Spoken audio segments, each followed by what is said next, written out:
काश मेरी किस्मत अच्छी होती और मैं शायद बहुत अमीर होता आज। काश मेरे वालिदैन कुछ मेरे लिए छोड़ दे, कुछ जायदाद बना लेते, कोई बिज़नेस शुरू कर लेते कि मेरे पास पैसे आज अच्छे होते और मैं अपनी ज़िंदगी अच्छी गुजार लेता। काश मेरी बीवी अच्छी होती, वो मेरी बातें मानती, उसने तो मेरा जीना जो है वो अज़ाब किया हुआ है। काश मेरे बच्चे मेरी बात सुन लेते, वो कुछ सुनने को तैयार ही नहीं है। काश मेरे टीचर्स ने मुझे कोई अच्छा करियर बताया होता कि मैं आज किसी अच्छी पोजीशन पे होता। शायद मैं डॉक्टरी कर लेता तो आज मेरे हालात बहुत अच्छे होते। काश मेरा बॉस मेरे काम को परखता, देखता और मुझे प्रमोट करता, लेकिन उसने भी ऐसा नहीं किया। काश मेरा मुल्क अच्छा होता, मेरे मुल्क ने मुझे दिया ही क्या है। ये ऐसे जुमले हैं जो आपको हर रोज़ सुनने को मिलते हैं और हम हमेशा अपने फेलियर का मलबा दूसरों पे डालते हैं। Aamir Hasan here and welcome to my Facebook page and YouTube channel. आज की वीडियो मेरी इस टॉपिक पे है कि हम लोग कभी भी एज अ नेशन, अगर आप देखें एज एन इंडिविजुअल देखें, तो हम जनरली अपनी जो जिम्मेदारी है उसको नहीं निभाते। हम हमेशा दूसरों पे इल्ज़ाम तराशी जो है वो कर रहे होते हैं और उसकी वजह से हम लोग आगे प्रोग्रेस नहीं कर पाते। आप किसी भी बंदे से जाकर पूछ लें, तो स्टार्ट करते हैं छोटे बच्चों से, जो हमारे छोटी 7वीं 8वीं क्लास के बच्चे हैं या जो बच्चे मैट्रिक एफएससी के अंदर होते हैं, एग्ज़ाम दे रहे होते हैं, उनसे पूछे कि बेटा तुम्हारा रिजल्ट क्यों अच्छा नहीं आया।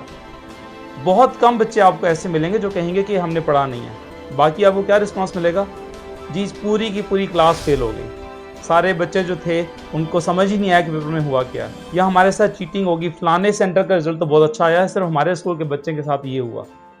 तो बजाय इसके कि वो रिस्पॉन्सिबिलिटी लें अपने ऊपर, वो सीधा का सीधा मलबा जो है वो सिस्टम पे या दूसरे लोगों पे डाल देते हैं। और शायद वो सीखते बड़ों से यही चीज़ें हैं, जब वो घरों में ये चीज़ें देख रहे होते हैं तो उन्होंने भी यही करना है। घरों में सास बहू की लड़ाइयाँ बड़ी कॉमन है। सास हमेशा ब्लेम करेगी कि बहू ने ऐसा किया, बहू हमेशा सास को ब्लेम करेगी। बीवी जो है वो अपने खाविंद को डिफरेंट चीज़ों पे ब्लेम करेगी और जो खाविंद है वो अपनी बीवी को डिफरेंट चीज़ों में ब्लेम करेगा। और ये बहुत कॉमन है और उससे हम ना सिर्फ अपनी रिस्पेक्ट लूज़ करते हैं एक दूसरे के आगे, बल्कि अपना रिश्ता जो है वो भी बर्बाद करते हैं।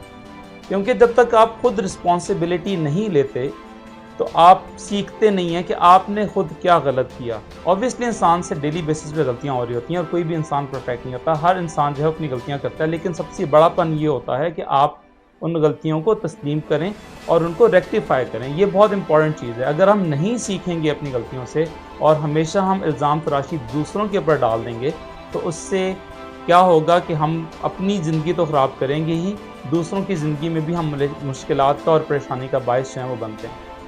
एक फेमस कोटेशन है, इंग्लिश कोटेशन, उसको मैं उर्दू में ट्रांसलेट कर देता हूँ, जिसमें वो कहते हैं कि एक इंसान चाहे वो बार बार फेल हो, वो फेलियर काउंट नहीं होता। जब वो फेलियर तब काउंट होता है जब वो अपने फेलियर का जिम्मेदार किसी दूसरे इंसान को ठहरा दे या मलबा किसी और पर डाल दे।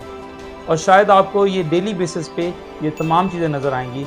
हमारा रेडी वाले से लेकर जो हमारे अफसर हैं, हर बंदा जो है वो दूसरों पे ही इल्ज़ाम तराशी करता हुआ नज़र आएगा। और हमें इस हैबिट से निकलना होगा।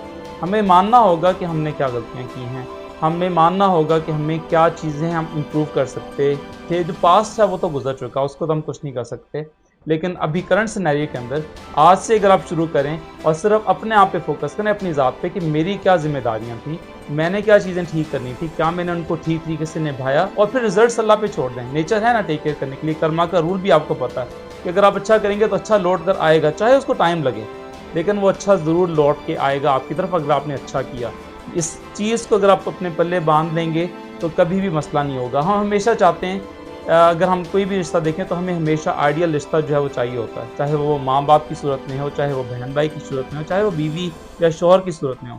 हम उसमें कोई खासियतें, प्रॉपर्टीज़ ढूंढ रहे होते हैं कि इसमें ये करैक्टरिस्टिक्स होने चाहिए। जो करैक्टरिस्टिक्स आप दूसरों में ढूंढ रहे हैं वो अपने अंदर पहले पैदा करें। अगर आपने उनको पैदा कर लिया तो ऑब्वियसली कोई बंदा तो ऐसा होगा जिसको उसका आइडियल मिलेगा। और इस तरह अगर हर बंदा मेहनत करता जाएगा तो इवेंचुअली मुआशरा जो है वो अच्छा हो जाएगा। और यहाँ पर जो वेस्टर्न सोसाइटीज़ हैं, मुझे यहाँ पर ये चीज़ बहुत अच्छी लगी कि ये लोग ऑनरशिप लेते हैं, ये लोग अपनी जो गलती है उसको फ़ौरन तस्लीम करते हैं। और कई लोग फ़ौरन रिज़ाइन करके चले जाते हैं कि सॉरी ये मुझसे गलती होगी, बहुत बड़ा ब्लंडर हो गया, मैं ये टेकअप नहीं कर सकता रिस्पॉन्सिबिलिटीज़। आप देख लें ऑस्ट्रेलिया क्यों वर्ल्ड चैम्पियन है क्रिकेट के अंदर, काफ़ी अर्से से। वो अब इंडिविजुअल्स पे नहीं जाते, वो अपनी परफॉर्मेंस को गेज करते हैं। और अगर कोई बंदा सूटेबल नहीं लगता अपने आप को एज अ प्लेयर, तो वो रिटायरमेंट का अनाउंस कर देता है या वो कैप्टनसी से रिज़ाइन कर देता है। लेकिन पाकिस्तान जैसे मुल्क में या इंडिया में हमें ये चीज़ें नज़र नहीं आती इस तरह की। ये हमें अपने अंदर पैदा करनी होंगी और हम भी प्रोग्रेस कर सकते हैं, हम भी दुनिया में अच्छी कौमों में अपना शुमार कर सकते हैं अगर हम अपनी गलतियों से सीखें और ब्लेम दूसरों पे ना डालें। मेरी यही आप लोगों से गुजारिश है कि आप जिस भी प्रोफेशन में हैं, जिस भी रिश्ते के अंदर हैं, अपनी जो भी गलतियां हैं उनकी ऑनरशिप लें, उसको सुधारें और keep moving on. Thank you so much for watching my videos. Aamir Hasan signing of.